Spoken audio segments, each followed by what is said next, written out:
Hi, my name is Alexandra Hall. I am half of the Palm Beach Gardens MSRED team. As part of our first group assignment, we were instructed to read an article titled South Florida's Construction Boom Heads North, and 1, determine key market issues, what we can ascertain or not ascertain from reading the article. 2, formulate questions about economic drivers. What does this article say about economics and demographics? And 3, develop assumptions and next steps, recommendations, and conclusions. So my partner will actually be addressing the third part to this assignment while I address the first 2. My presentation is formatted such where I will bring up the points that we were able to ascertain from the article, followed up with questions that come up as from information that was not presented as well. So beginning with market issues, beachfront property is high in demand. Land in Miami is extremely scarce, so it's almost impossible to find property to build on. Places like Hallandale Beach and Fort Lauderdale and Broward have coastal land available for development at much cheaper prices. So historically, Florida has the same trend of coastal building, going north. So my question is that trend sustainable? Will it continue? Historically, yes.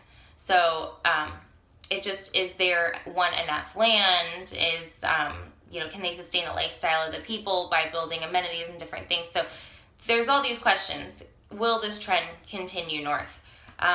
Dozens more development projects are planned and underway in Broward to accommodate new residents. There's construction on stores, restaurants, offices, and other attractions.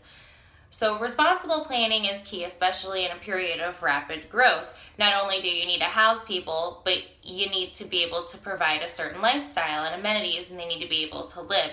So, 1, my questions are, is this rate of growth sustainable? Can they meet people's needs? Are they able to keep up with that rapid growth of condominiums and residential properties by making things like grocery stores and, everything that people need to live comfortably? And does the Broward market have the potential to become as competitive and as hot as the Miami market? So in this article, there's every indication, yes, but do we have enough information to know if the Broward market can sustain that? No, we don't know yet. So another question that I have, or another point that was made, is many foreign investors like to rent out their property when they're not using it. So what is this overinflated housing market due to the landlord? That was my question. The article had sale rates, prices per square footage rates that are exponentially higher than years before. So where does this put that landlord, when they have a luxury property and that mortgage is exorbitant? So that's a good question. Definitely affects the rental market as well. So moving on, a couple different things. Economic drivers back to foreign investors. For the foreign investor that is affected, where their budget for purchase here in the United States is affected by the exchange rate fluctuations, that makes a big difference in where they're going to be able to buy, because they're not going to be able to afford in Miami anymore. They have to go to the Broward market. So it's the Miami market versus the Broward market, and that's definitely something that's driving people north with the prices. So with the influx of new buyers also from Miami casting a wider net in Broward, it's creating a similar effect. Also, that building had in Miami, where it's pushing out the low-income residents and the low-income businesses.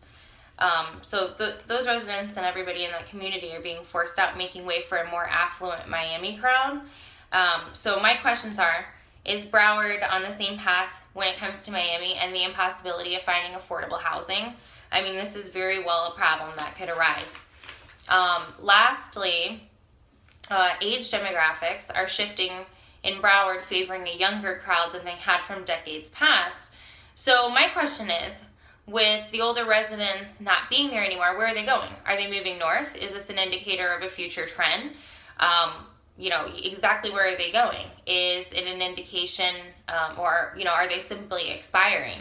So these are all factors that that influence, where people move and what's going to happen with the market and everything. And the economic drivers are definitely changing the demographics of the area, especially with the age, like I just brought up. So as you just heard, there's lots of good things brought up in this article. There's lots of good information presented. However, it does also raise a lot of questions about sustainability, the future trends, and where these people who are there, where are they going, is an indication of, any future trend that's going to happen. So please welcome my partner, Jason, to address the third part of the assignment and form some conclusions. Thank you.